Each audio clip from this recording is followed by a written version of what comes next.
Thank you. I got yeah, the old days way long. Like, I didn't expect to have them this long, but I guess I bought, um, the longer hair, so they don't wanna cut it when it's already pre-stretched, Mhm. 'cause then they have to try to, cut and just look Oh, weird, so yeah. I like it. Mom's actually Oh, still thinking about the wig situation. So we were talking about it the other day. I think she's gonna go through with it, mhm. but she also had a consultation. Oh, yeah, she did mention that too. She said she was thinking about going back to that, and the bottom line is, with our schedules and busy lives, we don't wanna fool with our hair. If I don't have to, That's how I got here. I can get a couple months out of this. I mean, they tell you shouldn't go longer than a month. Get mine kinda small. Well, I know a girl who on like TikTok, she can only keep brazen for like a Uh, week. it's funny, I have, students like that who they'll have braids and they'll be like, and then next week have a whole completely different style. I'm like, but when you have somebody like a sister or something like that who do hair, I guess that's one of the perks. Yeah, yeah. When Heather was doing my nails, we were talking about that. Um, because she was, showing me some photos that the Mhm. girls sent her for like nails that they want to get done, and I was like, what are they gonna do in the real world when? There is no such world. A world where TT don't do your nails?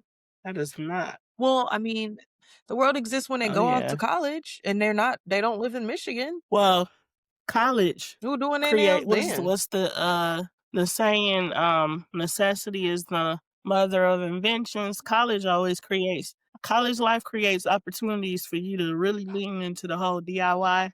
That's when you learn how to do a lot of stuff on your own that you were, paying for before, or somebody was paying for it Mhm. before. No, I can second that. I learned how to do a lot of stuff. I when I wanted to dye my hair, I messaged Jessica and was like, you've been dyeing my hair for me, but now I live in California and I want to keep this up." And had to have video calls of her showing me how to mix the dye and everything because I was not about to spend all this money.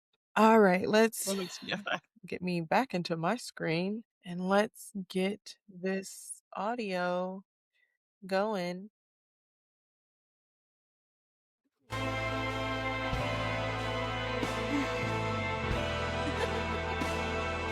I'm dead.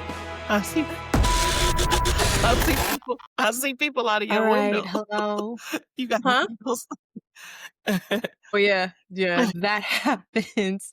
Hello and welcome to another episode of Basically Unbothered. It's not Christmas now, but by the time you guys hear this, it'll be Christmas Eve. So, Merry Christmas to those who celebrate it. We're in Hanukkah technically right now. But we have a special guest Hi, on everybody. today, and her name is Dee. Hello. Do you want to tell us a little bit about yourself? Sure. What you got going on, what you Uh, do? let's see. How will we unpack me? So I'm Dee.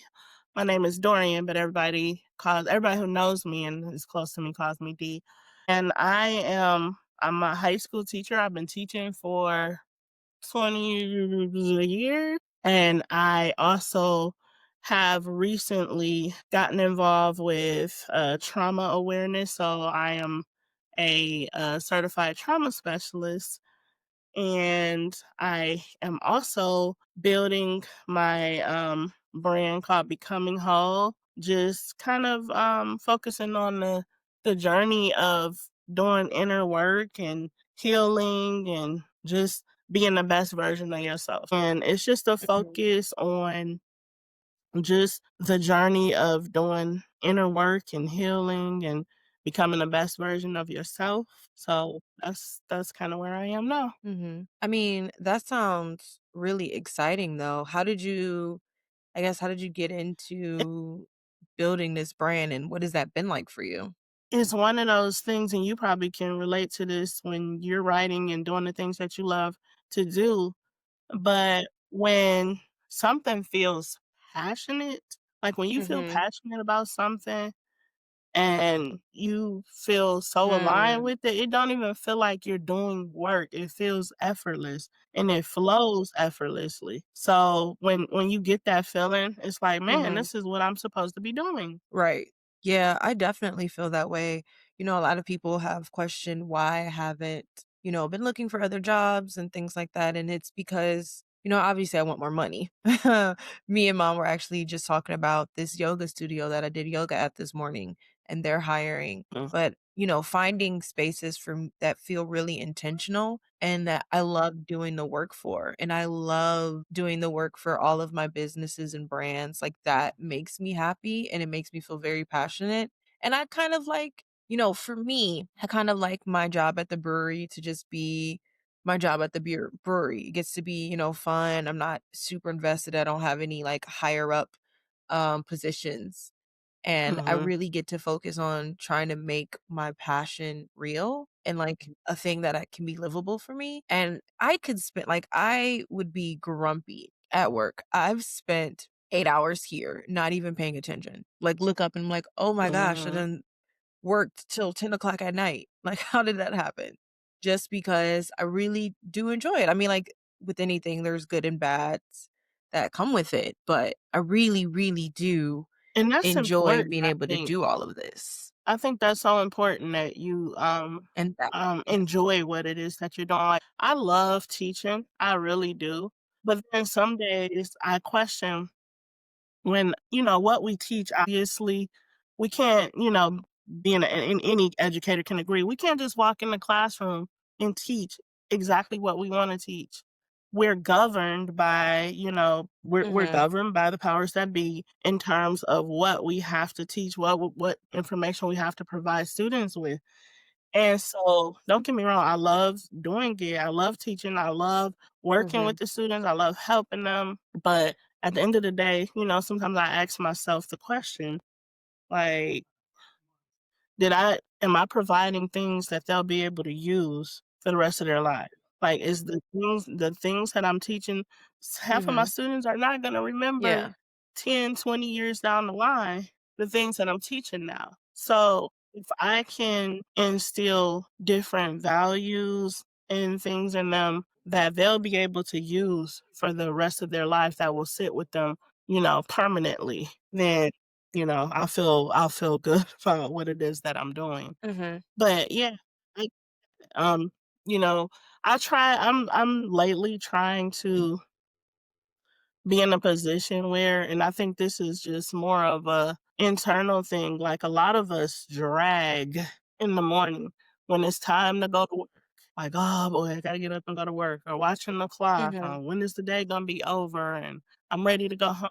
And I just feel like that should not be how we feel when we are at mm-mm, our jobs, when we are working. That's not what it should feel like. mm-mm. I agree. I've actually been You know, a couple episodes ago, probably one of the first ones that we had someone on who was a digital nomad, and her whole existence was like contrary to what people normally say you have to do for like workspace. And the conversation was Mhm, around how, you get to create the life that you want. And so I'm actually, because I work most nights anyways, I'm actually working mhm. on having my mornings be my intentional space. So being really slow in the morning, not even getting up to just go work out. It didn't happen today, but that's because I had a crazy yesterday. But even my workouts, except for Christmas Eve, are usually set for 11 or 12 so that I could wake up at 9 and be intentional, do my journaling, even if I wanna play video games, but, like, spend the time with me first and not feel like I have to rush immediately when I get up to get ready, to get out the door, to do things like that. So those are things that I'm focusing on because I agree with you. That changes everything. I think that's part of the problem. If you wake up like, "Oh my god, I gotta go to work, I gotta do this, I gotta do that," then that's how you're gonna feel throughout the day. So, Mhm. setting intention is so important. I Yeah. start my day off with prayer and meditation, like, I Mhm. make the time for it, and sometimes I look at the clock because I do push my limit on time, and, if I typically try to wake up at 6 a.m., and, I'll lay there for a few minutes. I do push the limits with time, but Mhm. even if it looks like I'm running behind on time, I stop and I say, "No, I have to do my prayer and meditation." I know that is going Mhm. to guide my day for me. So it is a thing of intention, and it Mhm. does make a huge difference. No, I completely agree. Switching subjects real quick. Dude, Like we said, the holidays are okay. coming up. You got your Grinch shirt on. He's so cute. I don't know why, but the Grinch is becoming, I mean, I know why because it's my favorite Christmas movie, but the Grinch is becoming so popular and it's very hilarious to me. But what are your holiday plans? What you got going on for the holidays? Actually, and I think I told you about this. We actually decided to, the holidays being so close together and getting, you get caught up into the pomp and circumstance of them. Mhm. It becomes a lot sometimes. It doesn't feel like fun, but it Mhm. feels like work and pressure, and we don't want that. So my family decided Mhm.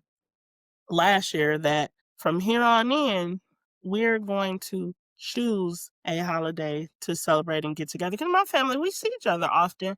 We're not that family that only sees each other on the holiday. That's the only time we get together and see each other. So we try to get together as often as we can to spend time together. So we decided we're gonna pick one holiday. It's gonna either be Thanksgiving or Christmas and choose the holiday. So this Mhm. year it actually ended up being Christmas. We did our own thing for Thanksgiving. So we were trying to set it so Mhm. that on Christmas Day, we are all at our own homes, in our own house. You can just stay in your pajamas. You don't have to go out. So we tried to plan something for Christmas Eve, but it didn't work because, a couple people have to work that day. So we're just gonna do it a few days after Christmas and have our big family celebration. So I'm kind of excited that we're doing it that way because I do want to stay Mhm. home in my PJs, and so me and Duman plan to we're just gonna kick back and stay in our pajamas and watch a few movies and just relax. I'm so jealous because that is what I wanted for Christmas, and my Christmas got hijacked. Oh my gosh, it got But yeah, so hijacked, Dorian. Like, I'm so upset. And then, like, the original hijack was okay because the original hijack was we were gonna go to Frankenmuth or we were going to go to um Great Wolf Lodge, and everybody was gonna have their own room. So when I got tired of everybody, which we all know is inevitable, and not mhm, because I don't love my family, but because I'm me. Like, me getting tired of people is just inevitable in general. I could have went back to my room. I could have had a nice book. Could have mhm, relaxed. I was voting for Frankenmuth. I love Frankenmuth for the holidays. We used to do that some Christmases ago when we didn't go to St. Like when I was really young, when we didn't go to St. Thomas.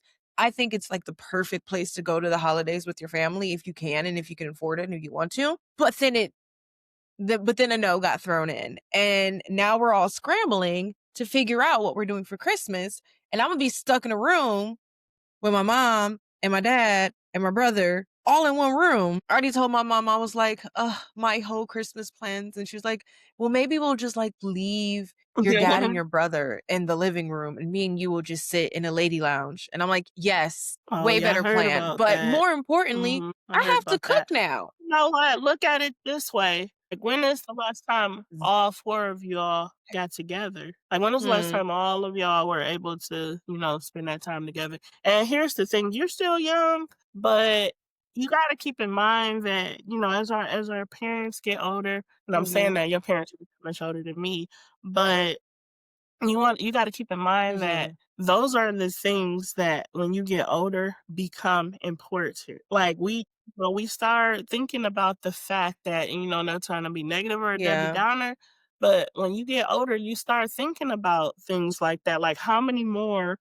Christmases am I gonna have with my kids? Like how many more times or opportunities are we gonna have like this to get together? So I mean, it's probably been a while since all 4 of you all were together. You probably were either or with your mom or with your dad, and now, you and your brother live out of state. So, that this is the Hmm. opportunity where you guys all get to be together in the same space. And hey, if you need to take a few breathers, You know how to do that. You can go. You welcome to do that. And Girl, you're you gonna welcome find to me at your come and house. you're welcome to come That's by. where my You need a breathing break, could come by. come chill. But I'm excited for things about me. So I'm excited because I'm going to Mm. so I started baking and I made my sugar cookies and I finally made my sugar cookies in a way that were like sugar cookies. And that made me really happy. And Oh, I'm going to wow. try to make dinner rolls from scratch. So I might try them tonight, even though they need to rise for a while. Or I might just say fuck it and then just try it on the day of and everybody gets what they get. But I am excited about that. Dinner rolls, that's huge. I don't even make dinner rolls. I love to cook, but I would definitely Mhm.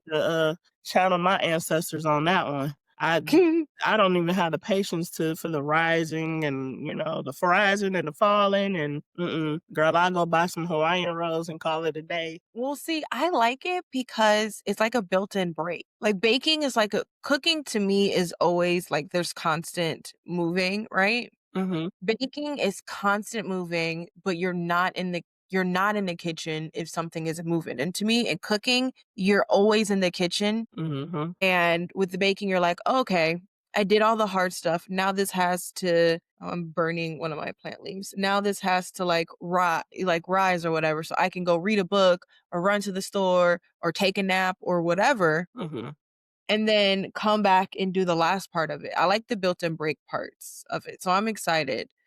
mhm. But we're going to get into our pop culture Mm. roundup.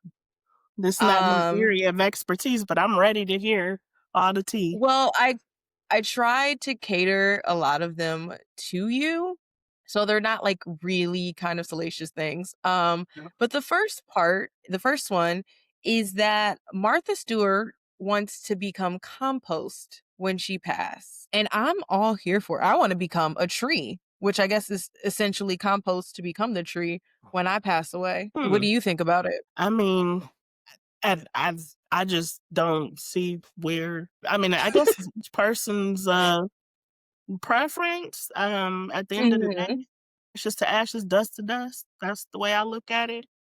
We all mhm, I have my choice, and I told my family this. The man was cracking up. But I'm a big, huge Game of Thrones person, and I'm heavily into mhm, like medieval, 15th, 16th century type stuff. mhm. And the way they used to do the homegoing, where they put the body on like, the A logs boat? in the middle of the water and just like set it Mhm. on fire, just throw a bow and let me go. Like I would love to do.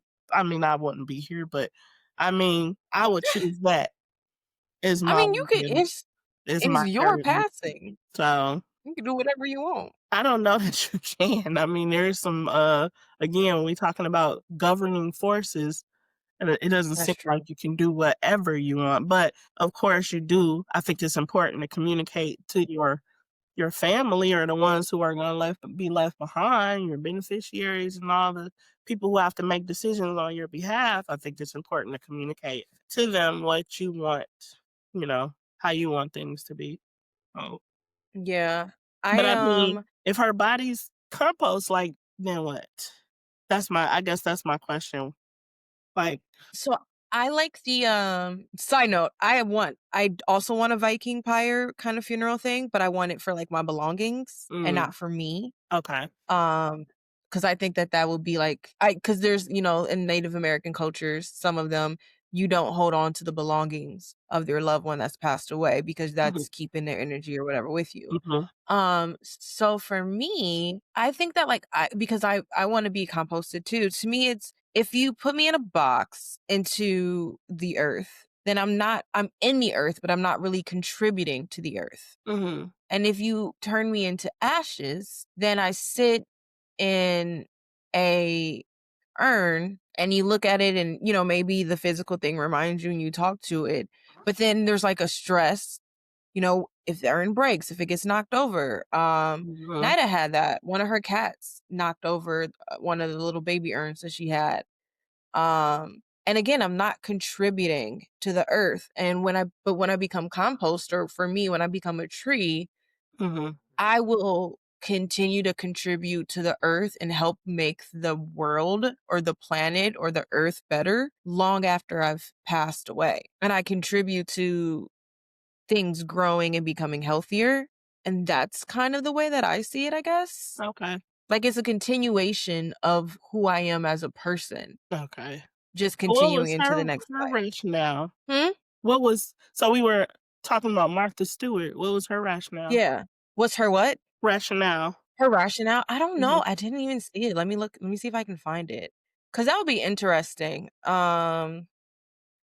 Martha Stewart, and of course, it just comes up with Martha Stewart has lived a crazy life, though. Yeah, quite an interesting. But she's never come off as, like, necessarily a earthy person, but then No. I don't know.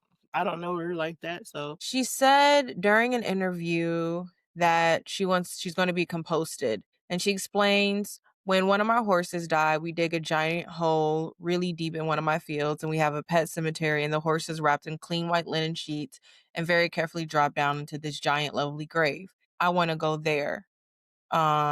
It says when Killinger wondered if Stewart could legally bury herself on the property, the TV personality said she wasn't sure, but she didn't see how her decision would impact anyone else. mhm. So it doesn't seem like she has a more earthy thing. It seems like more she wants to be connected to her property and her More earth and her sentimental. animals. Mhm. Yeah. But I still think she's always fascinating people. You know, you had this image of Martha Stewart and then she goes to jail and then she comes out of this image and is just like, I'm gonna lean into this white woman coming out of jail. And her show with Snoop was one of the most hilarious things. And I love their friendship. Okay, I've never seen it before. It was a cooking show. Yeah, I remember that, but, I guess I just never watched it. It was so cool. And you know, Snoop Dogg has like his wine brand, right? Mhm. He has like a Martha Stewart Chardonnay. Oh, okay. I don't think I've Like tried they that. have a yeah, they have like a legit friendship. So that I'm all here for it. I'm Mhm. also all here for like kind of you were talking about like governing forces, but like as long as it doesn't hurt anyone, however you want to pass on into the next life, like just let you. I agree. But speaking on passing on into the next life, the next topic is a sad one. And it is the news that Rob Reiner and his wife were killed by their son. I don't know if you heard about this one. No, I didn't. It's been all over social media. No, I've not heard of So they were found dead in their home by their daughter Oh who my. lives like across the street from them. And it was later found out that their son, who lived on their property in like a side house or whatever, Mhm. was the one that killed him. They're looking into if there's anything to do, like he's in custody now, but they're looking into things like death penalty. They're looking into things like were drugs involved, you know? Mhm. But I think that's like crazy. That's patricide. That's really crazy. That's wow. I like can't imagine it. Yeah, it says his son was dark and twisted. That's what Yeah, like I th I think him and his son were engaged in, like, film production together. I Mhm. read that his son had wrote a couple of screenplays, and I think I also saw something that they both had Hollywood stars, and now I think someone smashed his son Nick Reiner star if he had one. But I don't that is so scary to me to think about, That like, the is. concept, and I wonder, like, what has to happen In for your it to get brain, like yeah, like, what has to happen in your brain for it to get to that place? I mean, we talk about, like, the Menendez brothers mhm, who murdered their parents, and they've been, like, a hot topic in true crime for so long, but what has to go on in the family, potentially, maybe? And or what has to go on in your own brain that you and I it was with a knife, that's which is such crazy. a personal weapon. A knife and obviously, like, I mean, that's suffering right there. Yeah. that's wanting someone to suffer too though, right? Like that's Yeah. having pain inside of yourself and then wanting someone else to feel that pain. And to Yeah, me, it's just that's when a real story. it's horrible. And then to like bring it all in and then have their daughter be the one that found him or them is just like That's you can awful. never. Mm-mm. She's gonna need a great deal of therapy for that, to be able to heal and come back from that. That's awful. But I mean, Yeah. I know you said the son is in custody, but like it just makes you wonder, like, what kind of trauma did he go through Mhm. that would make what, like you said, what went wrong? Not even so much. I'm not even so much asking what did the parents do wrong or how did your parents wrong you that would make you want to take them out, but like what is happening in here? Mhm. Like, what kinda trauma has he had that would, I don't know what kinda I'm not that familiar, so I don't know what kinda films was he a producer? The So son? it looks like they were talking about how he used to intern with his father Mhm, um when he was younger. But he started working on homeless guy. Wow. It says that at one point he was homeless for a time mm, before he started working on Family Guy because he was struggling with sobriety. They mhm, always said that he had like a dark humor. You could tell that there was things that he was going on and he wasn't always in the best mental space. Um, but he worked for Family Guy. What else do I have going on here? Some of the people told him to get into comedy because of his dark humor. But they said that when he was working for Family Guy, Rob, his father, would mhm, drop him off and pick him up every day. mm. But I wonder, let me see, IMDb it. I wonder what like projects he worked on. Yeah, you just never know what people endure throughout their lives and how they internalize things, and that's why it's just so important to stay mentally and emotionally grounded.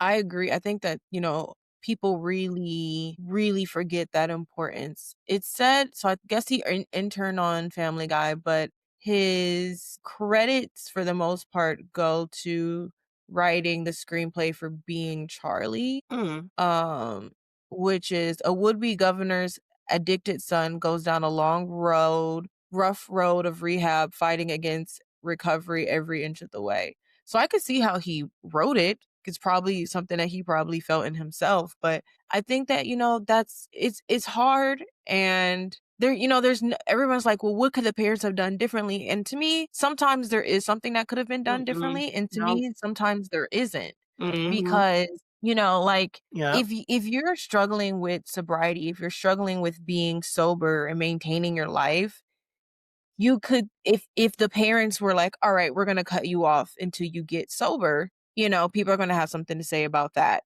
If yeah, the parents are like, "We're gonna keep you in the house and just smother you," someone would have something to say about that. And at the end of the day, whether Nick Reiner had a rough childhood or whatever, one of the true crime podcasts I always listen to, they always say, "Feel sad for the child and not the adult."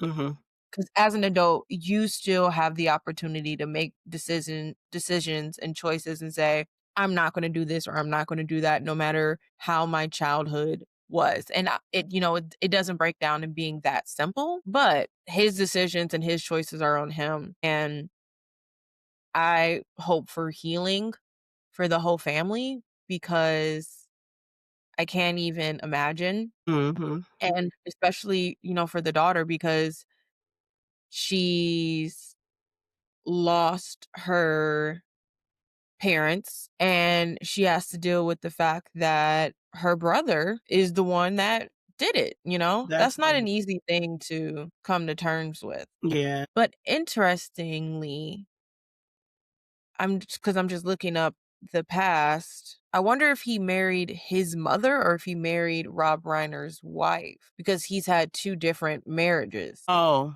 I see what you're saying. And I know that for some people that doesn't change things, but to me it kind of does. But getting off of a sad topic and into a happy topic, not to just cut it off, but sometimes you just have to like not continue to go down Yeah, that we road. don't want our energy to marinate there, no. Mm-mm. No.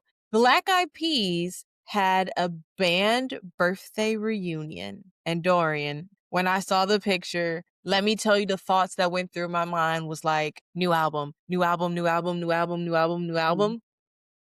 Yeah, I love Cause the Black Eyed Peas too. and then Black Eyed Peas with Fergie. I mean, I loved their um Latinx kind of album that they did. I really, really did. But Black Eyed Peas with Fergie is my childhood. Like, where would we be without a good Black Eyed Peas song? So what is the, tell me more about the reunion? They just had um they just had a like a dinner or something Mhm. to commensurate their band birthday anniversary things. So it wasn't anything like really serious. I just really like just the concept Yeah, of just being able to see I've them always back loved the, again, you know? Black Eyed Peas. I have, and their music just does something for me. So I was just kind of like, yay. The song The Band is Back in Town. But they didn't really do much, honestly. They were kind of more Yeah. into So just hanging what's your out. favorite one? But What's your favorite Black Eyed it's Peas always song? sad. Mhm. Hmm? My favorite. If you had to pick. Well, that's hard. If you had to That's not fair. That's so complicated. Let me think. I would like have to I would like have to look up their So mine is Imma Be, discography. and Imma tell you why. Because my one of my favorite songs in the whole world is "Can You Feel It" by the Jackson 5. So Mhm. Imma Be, when you listening to next time you listen to Imma Be, Mhm. it almost gives that same vibe and feeling as "Can You Feel It." Mhm. Okay. I mean, I've always loved Where's the Love. I think that that has always been like an iconic Black Eyed Peas song. And so for me, that one, I've always okay, it's we're just not gonna like me today. That's always been one of my favorite Black Eyed Peas songs. There's so many. I love Pump It. My Humps, I love. There's some like um ones that people don't talk about, like Shut Up. I love Shut Up. I love Latin Girls. Latin Girls, Latin Girls, Latin Girls. What's You have a happening, girls? Well, I think one of the things I love about the Black Eyed Peas is that, they can go either direction now, like, they can go for the sole purpose of partying and vibes and getting you turned, or when you in a mood where you just need Mhm. substance, it's artists can Mhm. provide both. Yeah. I agree. Mhm. I they have been, and I like their evolution. I like how they, try to do more than just one thing. They never Mhm. tried to stay in the same lane. They're always reinventing themselves. And that part I really, really do like. But onto the next topic. Sorry, I like saw a message and it was hilarious. Onto the next topic. It is You, Me, and Tuscany. We talked about this. The movie featuring was it Ray Jean, and I got to say this right because people get mad at me. Bailey. Halle Yeah, Bailey. People were like, because I said Haley Bailey, and they were like, I thought it was Haley, but, I remember there being that uproar about with The Little Mermaid, and people were making comments like, "Well, why would Halle Berry be playing the mermaid?" But I remember that, yeah, some people do get the mixed up with as Bailey. But, yeah, and I can't even pronounce the guy actor's name, I just call him Cutie Pie. So, Cutie Pie and Halle Bailey. When does the movie come out? August, April 10th. Coming out on a date. I did too. It felt like it could be a really good holiday movie, honestly. Like, I probably would rather see it right now than in April. Is it gonna be like well, uh, is that an actual cinema release or is it gonna be Yeah, I think. I'm pretty sure. Oh, okay. Well, that'd be a big deal for him then, because I've only ever seen him on, like, Netflix stuff. Right. Very true. It comes out April 10th, and it doesn't say it's coming out um on Netflix or Hulu or anything. So yeah, it's gonna be a in the theater release. I don't know. I don't know how I feel about Halle Bailey. You know, Mhm, there's been a lot of drama surrounding her as of lately with her and her baby daddy mm-mm. DDG. I don't keep up with the celebrity business, I can't even manage my own, so nope, haven't heard. Fair, but Mm-mm, I'm shocked your students didn't tell you about this one. Yeah, it was huge. So, you know, she had a baby with, I think he's like a streamer and a rapper, DDG. And then I would say about a couple of months ago, maybe a little over that, she filed a restraining order and mhm, custody stuff claiming domestic violence. And it's been such a huge thing because and this leans into my feelings specifically about public facing black men in a younger age. But people are just they were really upset and they were blaming Haley Bailey and saying that she was lying and she said something about he chipped her tooth, and then people are like investigating and being like he didn't chip her tooth, she had this chipped tooth, and it was just so much drama and a huge custody thing mhm. about their, I believe it's their son. And it's been drama for a while, but the movie actually looks good. I'm not a big fan of her acting, but the movie Well, actually looks kind of here's what good. I feel about So, most actors. I mean, there are some people that no matter what role you put them in, they gonna cook, as the kids say. They gonna cook no matter what mhm, type of role you put them in. And then there's people just like with singing. Okay, I come from a very musically inclined family. mhm, I'm not a great singer, but the right song, I can sound pretty great. mhm, So I'm like, I mean, she's still mhm, very new to that industry. Still pretty young. I think she just has to be put into the right roles. mhm. I think she can thrive. If she's placed into the right roles. I agree. I'm hoping that that one with Cutie Pie will, I agree. give I her the boost that she needs. I'm not giving up on her yet. I'm hoping so too. I'm hoping that like this is the thing that works out for her Mhm, and maybe rom-coms are her thing. You know, a lot of celebrities are finding their space in the rom-com genre as it's being expanded upon again, because what's happening are that these books that mhm. people like me read are being turned into movies a lot right now because romance rom-coms as a book genre is having a big uprising right now. And, there's another actress. She was in what's that movie you made me Yeah. oh, I have her name at, Oh, like, the tip of Demi my tongue. Lovato? The movie The Lifeless. Wasn't Demi Lovato? That was not Demi Lovato.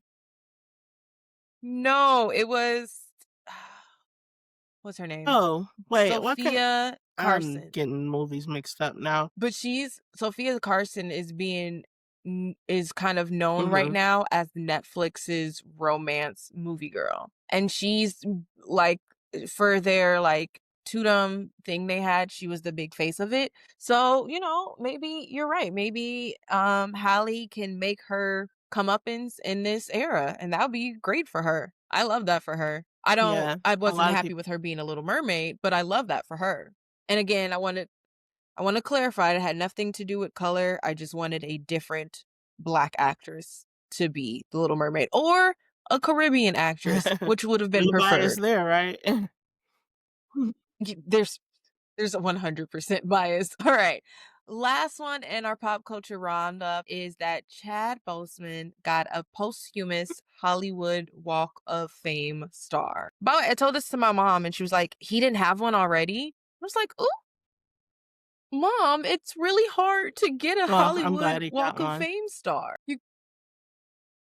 I'm glad he got one. I think she was more upset that it took this long from his death.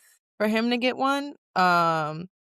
And I mean, I Mhm. know that a lot of that sadly is politics, but I am glad that he got one. And honestly, I think back onto how people handle sickness and how people handle illness sometimes, and I think back onto how he handled it. And to me, I mean, I don't like it sometimes. Sometimes when you make your illness known, you're doing it so that you can Mhm. be a voice and help bring Mhm. awareness to it, but sometimes you're doing it to, like, milk it. And you always even when I'm in the hospital, you always have the thought of, like, "Do I take the hospital photo or whatever, the emergency room photo?" I have to think about it, and I'm like, "Why am I taking this photo? Am I taking it because I wanna share my journey, which is what I do on my social media, or am I taking it because I want the sympathy?" But I love how he just kind of dealt with Mhm. his illness with him and his personal family, and it Yeah. didn't need to be this big thing that everybody, like, speculated about and everything, like, it was him for him. Yeah.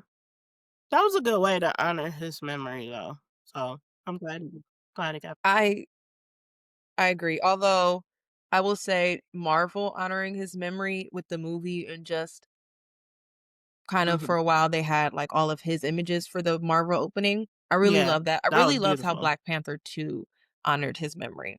It Nah, was, and I can't imagine those scenes were and it easy was to shoot. very emotional, I'm sure. Alright. We are gonna get into our make it Okay. make sense before we get into our main topic, and I have it on here twice, which is hilarious. I didn't mean to. But the make it make sense of the week is a woman gives birth Ooh, to 9 babies at once. that's me dying. 9. Winning herself a Guinness World Record. Ooh, mm, Yeah. prayers up. Imagine No, I mean, no, I don't wanna imagine. I'm not gonna imagine that. 9 babies, and she is, I don't wanna say she's African American, but Girl, I don't care if she black, purple, green, orange. 9 babies is a lot. her name is Halima Kassé. She is from Mali, and she made history by giving birth to 9 babies, called non Hmm, nonu nonuplets.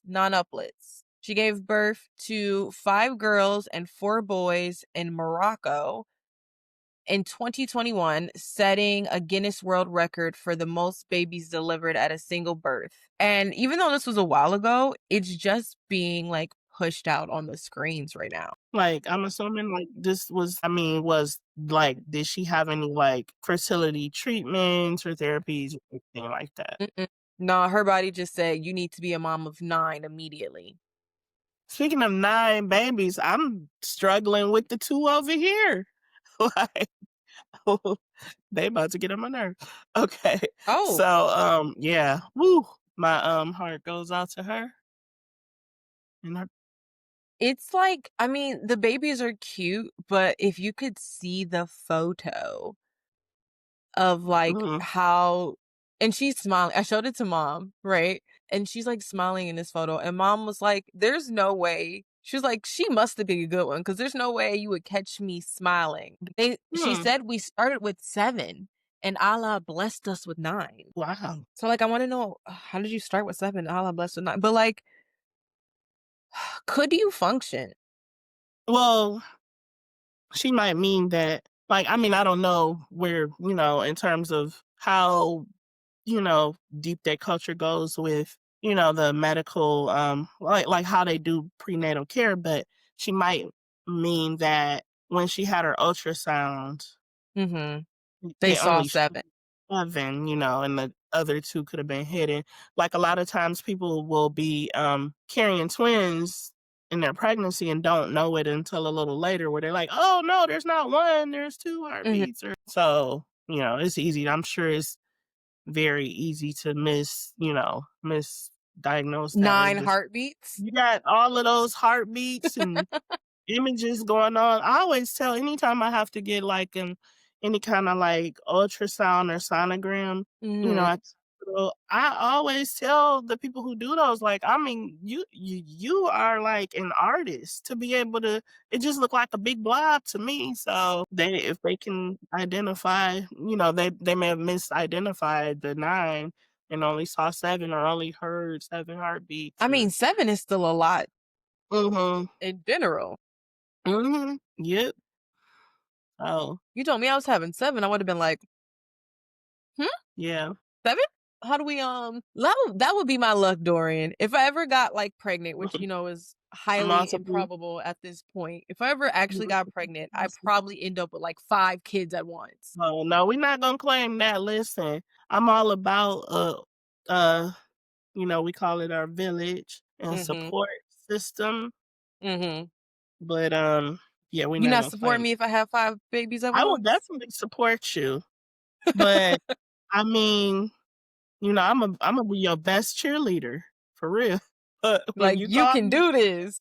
when you call me and say I need a babysitter, that might be a different story. I would probably call, like, 2 or 3 people to be a bit Yeah, like, I couldn't just that's the have. thing. They would have to be, like, split up, like, "You going to Auntie Tusi?" You like, they would be all Mhm. over the place. So, yeah, Those are, like, but the no. practical things to think about, like, babysitting is not something that's practical to happen. Mm-mm, it's not. You just always grateful when you have people who, can help out and make it work for you. Yeah, there was a Disney movie, and it was, like, quintuplets, and she was an older sister, and her parents gave birth to, like, 5 babies, and so they were all, like, running around trying to figure it out, and it was about her life being forgotten about most of the time because of her Mm, siblings, and then, like, you got a built-in babysitter, but, like, that's the roughest sibling babysitting job ever. yeah, that is. I picked Um like, when I got old enough, I would pick the furthest away college possible. Mhm. Yeah. Yeah, I guess that's, sometimes you gotta do what you gotta do as a Mm, parent, but I just never thought that that was fair to make the, older kids be responsible for all of the littles that they didn't have. Those aren't their kids. I mean, it like, does yeah. there's 2 sides. There's definitely 2 sides to it. It does teach, independence, it Mhm, teaches kids how to be, self-sufficient. It teaches them discipline, teaches them how to be a leader. So there are things mhm. that you get from that, but at the same time, you can't allow them to you don't want them to sacrifice having a life or not being able to do things or making that their sole responsibility. That's not fair. Yeah, I agree entirely. Alright, we're gonna hop off on all of our topics and hop on to talking about you. Sorry, my brain got dirty for a second because we were talking about kids and hopping on. Okay. Anyways, we're gonna start talking about life, gratitude, and starting again. I think that those are really great, especially in this season. Mhm. I think that a lot of people during the holiday season forget like what the spirit of it is, and you were kind of talking about that earlier about your family's really focusing on like not having the picturesque Christmas, but really getting to spend time with each other. And I think like leading in gratitude during the holidays is one of the best ways and not, it not being about the presents or the cookies or the gifts and things like that.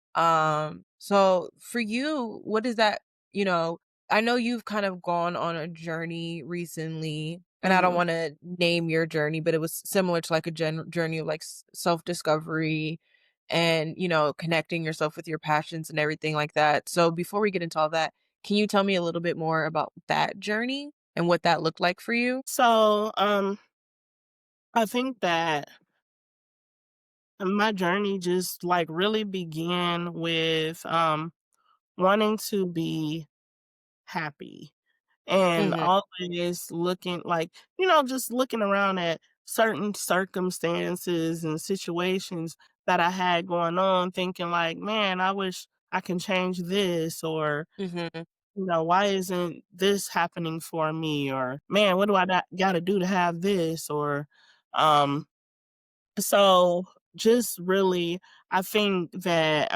having to sit within myself, I separated myself from a lot of things, from a lot of people, um mhm, just so I can sit with myself for a while. mhm, And I think in that journey, like, it just made me go really deep. within and start reflecting, on things that I was doing that was causing some of the circumstances and situations and whatnot that I had going on. And Mhm. so, that's I guess that was the biggest part of my journey is to just look in the mirror and Mhm. see, look in the mirror and really, dissect what, it's a word for, what do you call it, excavation? Mm, Is that the right word that I'm using? I It think was like so. excavation of my soul. Mhm. Basically, really looking at what kinds of things that I was doing, what kind of habits, what kind of energy I was holding on to, what kind of thoughts, what kind of what was my belief, what was framed within my belief systems and all of that that was causing my life to, be what it was. Not that my life was a horrible thing, don't get me wrong. I'm Mm, not saying that I was in a bad space or a bad situation or circumstances. I think I was just in a space where I just felt stagnant. mhm. And then I had to really go in deep to figure out how to move out of that space of being stagnant. And so it's so funny when you say the word gratitude, which is a word that we hear very often now. Mhm. And it's not a word I heard often when I was younger and when I was growing up, but it's a word that you hear very often now. And I believe that to a lot of people, it is just that, a word. It's a word we throw around. I don't think that everybody truly understands what gratitude really is. So we say it, it's just like the whole concept of about think back to when you were little and you have a birthday party or somewhere something where you got presents and your parents tell you to say thank you to everybody, right? Mhm. Kid, that's not where your head is, right? Like you're Mm-mm. saying thank you because it's the thing that I'm supposed to do. So now I feel like you hear this gratitude, this word gratitude, and a lot of people really treat it like it's just that, just a word. Like, oh, this is the thing that I'm supposed to do is to have gratitude. And the truth is, it's not just a thing that you say, it's a thing that you feel. Like I feel like gratitude to be really effective in your life, you have to feel it. And it has to start with, the little things. You can't just wait. Oh, I won the lottery today. I'm feeling a I'm lot of feeling gratitude. grateful. I'm feeling real grateful right now. Just won a lottery today. How about you woke up and breathe? You're breathing. Like you have air in your lungs. You like the fact that you woke up, period. That Mhm. like gratitude. So I think it's all about the just feeling grateful for all of the little things in this world of chaos and confusion. Like I think it's a vibration that that we all long to reach, and some of us just don't know how to find that because a lot of people can say that they feel grateful about one thing and then turn around and complain about something else. And I'm guilty of it for sure. But I think it's just truly finding things to be grateful for in every moment. Mhm. Not when things happen, not when big things happen for you, or not when things are going your way because they aren't always going to. So it's about trying to in every moment because all we have is the moment. So it's about in every moment trying to find something to be grateful for. Yeah. I mean, I know that, um, I've gone down my spiritual journey, and we'll pop back in on that in a bit, but I've gone down my own journey as well. And one of the things that I found out when I really did the work, and I think that that's what's missing a lot of times, is that people get these buzzwords, and I'm glad they have these words now in society, but they get these buzzwords and they start using them without having full understanding or actually doing the work that is needed to have full understanding. Mhm. And a word without the full definition or the full connotation is just you knowing a word. That does not make you more intelligent. And you're not intelligent because claustrophobic, because you know that there's a word that exists that's claustrophobic. You become intelligent or grow intelligence by knowing what it is to be claustrophobic and what it means and how is it related into real life situations. and how it And impacts people. right, and that is when you can fully start to understand and use this word to me personally. And I really had to fully understand what gratitude was. And gratitude is, finding things to be grateful for, thankful for, even when you can't think of anything, even when you feel like your life is falling apart, even when you literally look outside your door and it's everything's on fire. You know what I mean? Mhm, And people think gratitude have to be these big things, but like from what you're saying or from what you said, my gratitude, I haven't done it today yet, but my gratitude yesterday was right now new opportunities. mhm. Sometimes it's for getting out of bed, sometimes it's for being able to sleep in. Yep. Ooh, Uh, I like to thank myself for some of the things that I do, for being patient with myself, for being kind with myself, for being understanding. Sometimes even with others, for if I have a feeling, sometimes I'm grateful that I was able to process my feeling without having to put it on other people. It's a very internal thing, gratitude, and people externalize gratitude a lot. yeah, It's yeah. not about it's about the things that have made your life better and not necessarily the things and like emotional, spiritual things, not necessarily having more finances. I don't have any more finances than I did yesterday. Probably have a lot less. But my life can still be a life lived in gratitude regardless of that. Um, but for your journey and leading all to this, was there like a moment or a feeling that you had that really kind of pushed you in this direction more? I think the feeling was, feeling the lowest that I ever felt, Mhm. and knowing, in my heart, in my spirit that that wasn't me. This isn't how I should be feeling. Like, Mhm. this ain't my portion. This is not where I wanna be. This is Mhm. not the, place I wanna unpack. Mhm. So, I knew I had to change something quick, fast, and in a hurry, and I knew that what I had to change had nothing to do with my external environment. Mhm. And it had everything to do with my inner self. And so I'm like, "No, this isn't it. This ain't it. This is not where I wanna be. This is not." Again, when I say not where I wanna be, I'm not talking about physically, I'm not talking about financially or any of that. This is Mhm. not how I wanna be feeling. This is not how I wanna wake up feeling. I do not wanna, wake up in the middle of the night feeling unsettled. I don't care what people can give it scientific names, call it cortisol, call it stress. I don't care. I don't want to be feeling it. Mhm. So I knew that I had to like flip a switch inside of me in order for that to change. Yeah. I mean, I know that feeling all too well. I still, struggle with finding the balance in it. I think that's one of the reasons why I'm doing like my Saturday morning yogas is just to get into that place. But I love that, going to the internalizing and externalizing a lot of, and I mean, I know there's studies that show that women internalize more than men do and men externalize more than women do. That's not to say that one can't do it, like women can't externalize or men can't internalize. That's just kind of what is commonly known, but I think people in general, when their life falls apart, we externalize. Mhm.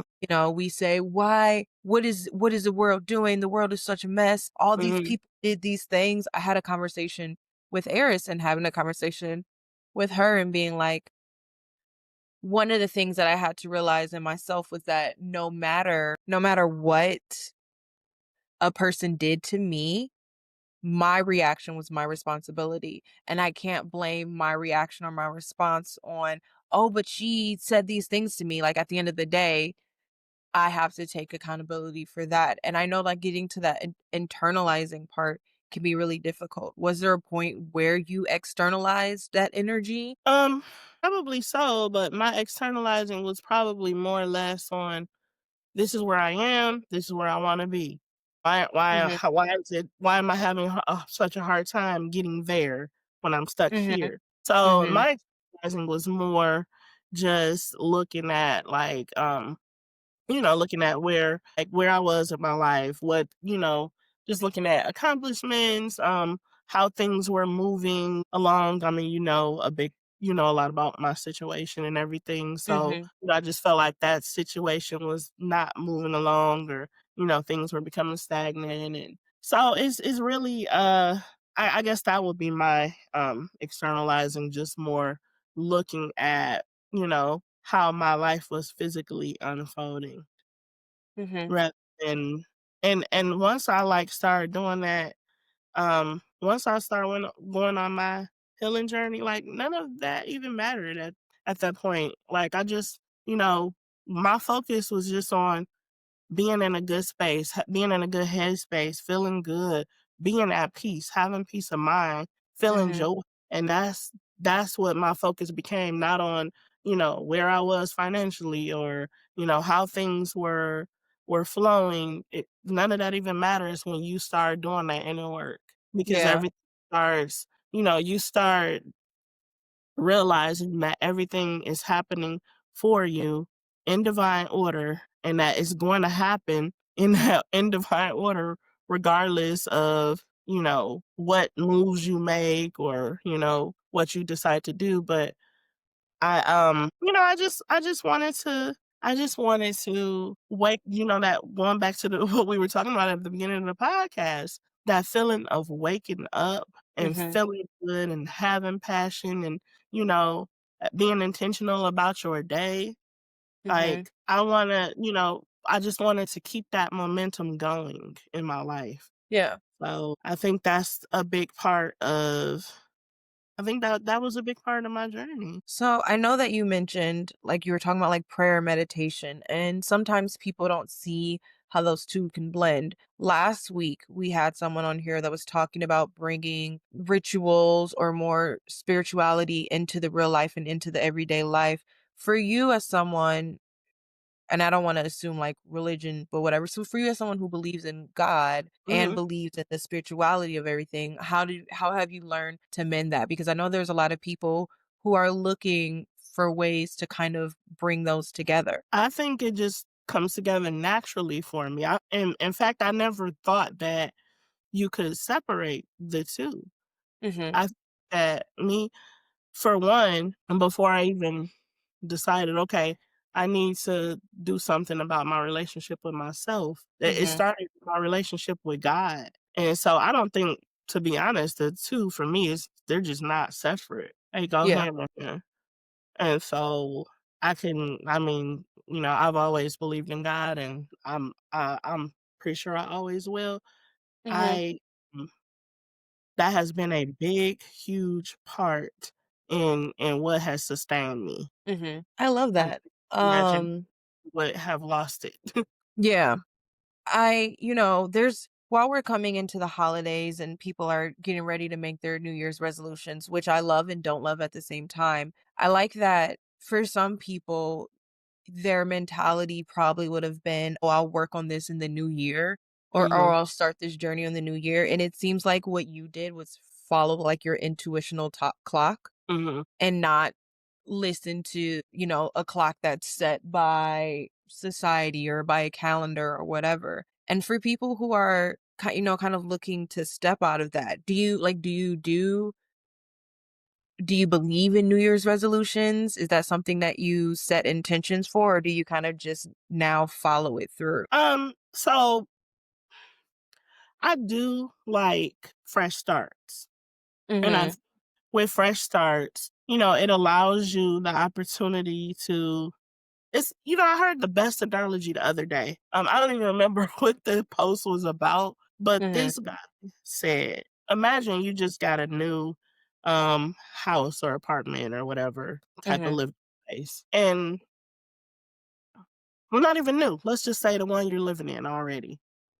So let's say you want new furniture. Would you just like have the furniture company deliver all of that new furniture without getting rid of all of the old furniture?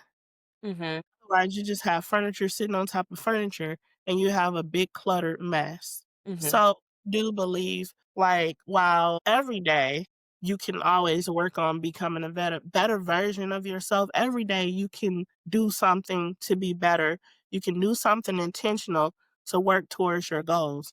And if you don't get everything done, If you don't accomplish everything that you set out to do in that day, it's okay, but you Mhm. did something. So I think every day we should be working on being a little bit better.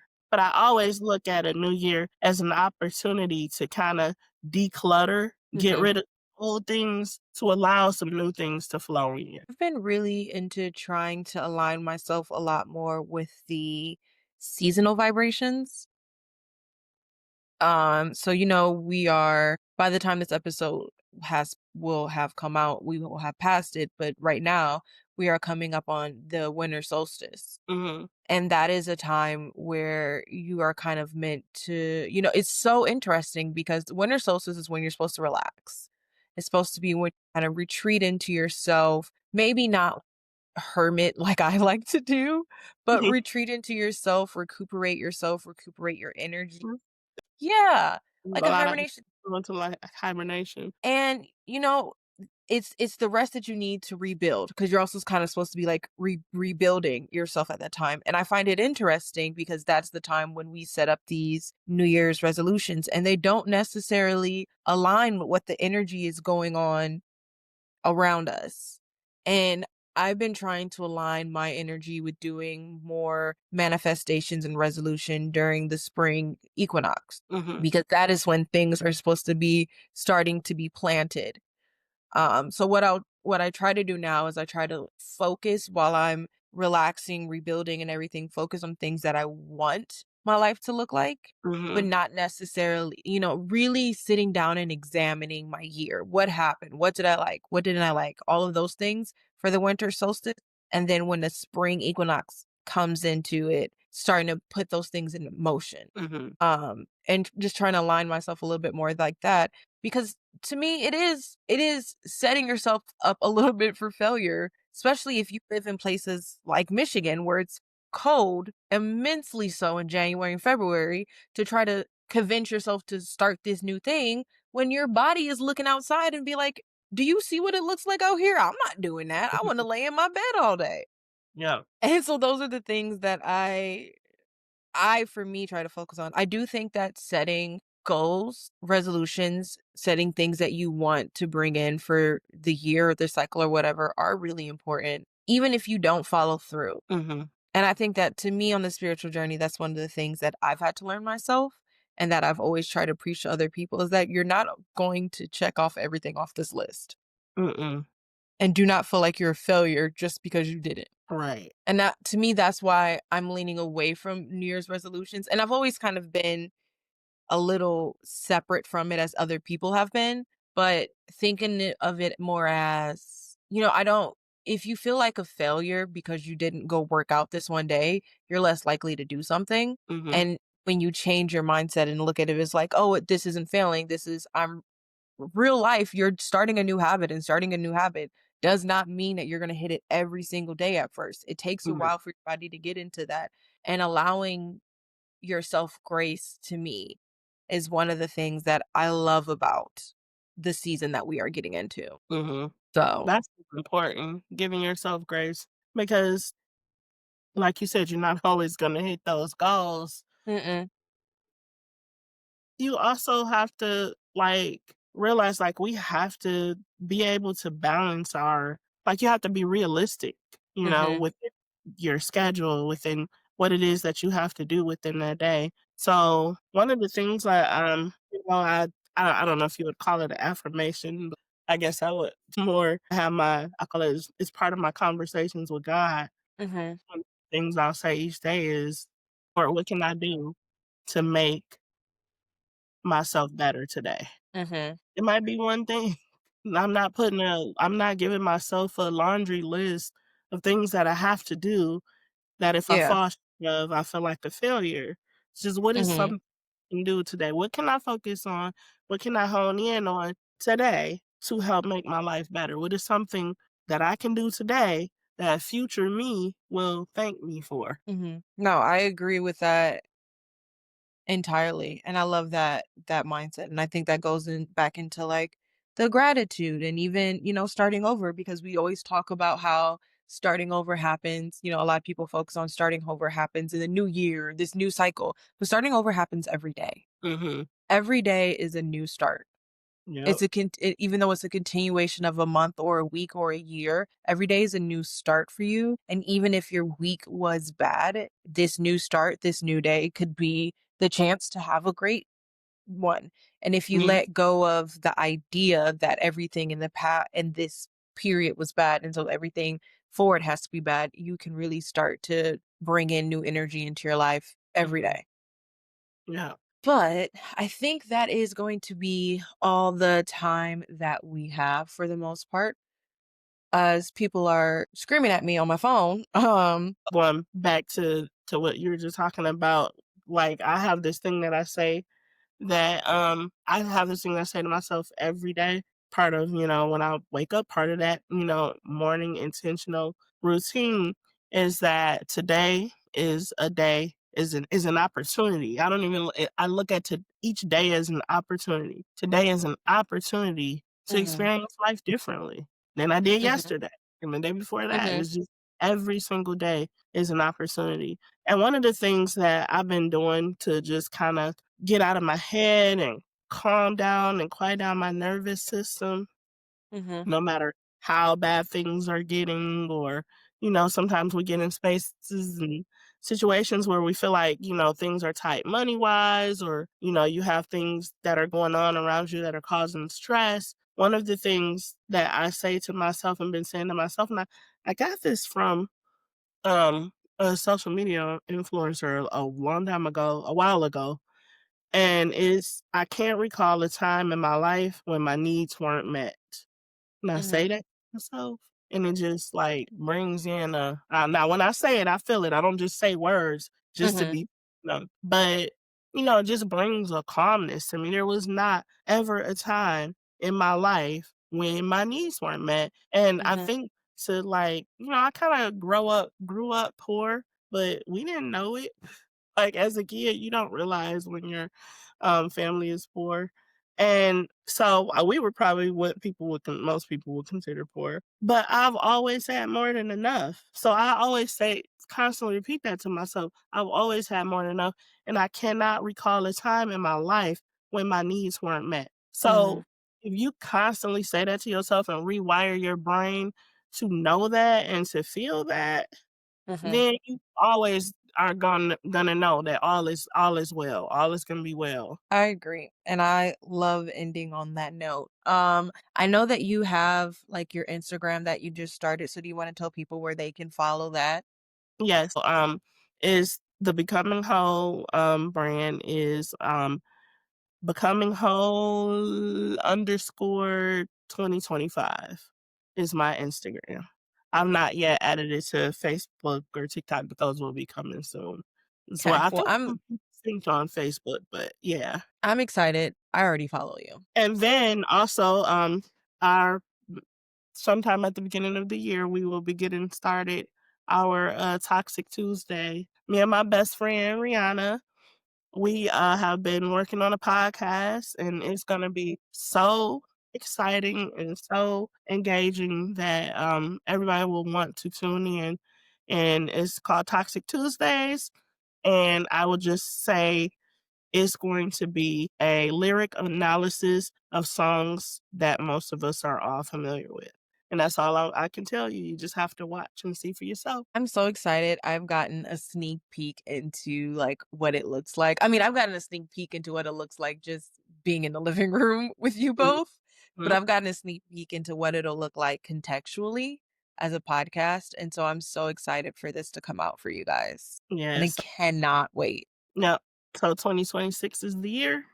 Do you Be on the know, like, around what time to expect it? I can't really give an exact date, Mhm, but we'll say more towards the beginning of the year, okay. more sooner than later. I can definitely assure that we're just, still working on trying to balance our schedules and our lives with so many different things and so many different changes going on for the both of us. So Mhm. but definitely, one of our goals or New Year's resolution, I know you don't like that term, but is to make that a priority. Yeah. Yeah. I love it. Whenever it comes out, I'll make sure that I share it onto my podcast as well so that everybody can be able to go check that out. Awesome. Okay. All right. Well, one more thing before we go. With Okay. I mean, you guys might see this, it may be too late, but I still Mhm. want to share. Looking for a gift for a certain lady or a young lady or, whomever. This is one of my favorite things is, Yara Lattafa. It's Mhm. a fragrance, and oh my goodness, it smells so good. And, I'm not really a fragrance person. I have my Mhm. fragrance that I love, and I stick with it. I may not change it for years, so remember for the longest, it was Burberry Her for me, and Mhm. now I've done switched over to just way cheaper than the Burberry Her. So there's 2, this is the newer one. This one Mhm. smells more like it's a sweeter smell, it's like candy, and, this one has more of an airy smell, and they come in these beautiful boxes too, so Heard. they make really good gifts. I mean, by the time you guys see the episode, it'll probably already be, It'll be Christmas Eve, so you could still rush to the store. I mean, you still may be able to, get it, but I mean, it doesn't necessarily have to be a Christmas gift, it could just be something you might want it for yourself or wanna buy Yeah. it for somebody, if you Get have that a Christmas teenage gift card, you can go get it for yourself. if you have a teenage daughter or, any young daughter, this is a great gift because it's my students who put me up on this. So, Mm. and I Okay. love it. And I'm not that big on most fragrances. I'm very funny and picky when it comes to fragrances. I really have to vibe with the smell. But these two right here, love. Mhm. So, yeah, just in case anybody's looking for any gift ideas. Cool. All right. Well, on that note, we will talk to you guys next time. Thank you for tuning in to another episode of Basically Unbothered. Bye. Bye. Pure Tiva Podcast.